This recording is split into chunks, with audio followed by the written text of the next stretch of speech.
রক্তের গ্লুকোজের মাত্রা কমে যাওয়া, যেটাকে আমরা ডাক্তারি ভাষায় বলে থাকি হাইপোগ্লাইসেমিয়া। সাধারণত আমাদের দেশে অনেক রোগী আছে যারা ডায়াবেটিসে আক্রান্ত। এই সকল রোগীর ক্ষেত্রে তারা দেখা যাচ্ছে যে হয় চিকিৎসার জন্য ইনসুলিন গ্রহণ করছেন বা কোনো ট্যাবলেট গ্রহণ করছেন। এই সকল রোগীর ক্ষেত্রে হঠাৎ করে দেখা যায় তাদের রক্তের গ্লুকোজের মাত্রা বা শর্করার পরিমাণ হঠাৎ করে নেমে যায়।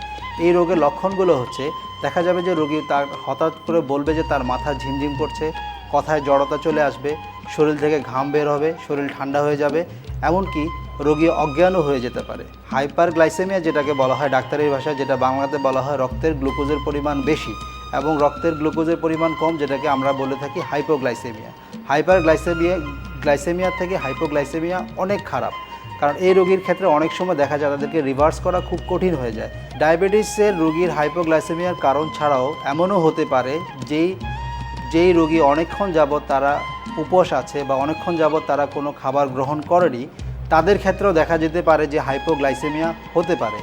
আমাদের অবশ্যই খেয়াল রাখতে হবে, এই লক্ষণগুলো যদি কোনো রোগীর ক্ষেত্রে দেখা যায় তাহলে আমরা নির্দ্বিধায় তাদেরকে চিনি মিশ্রিত শরবত বা গ্লুকোজ খাইয়ে দেব।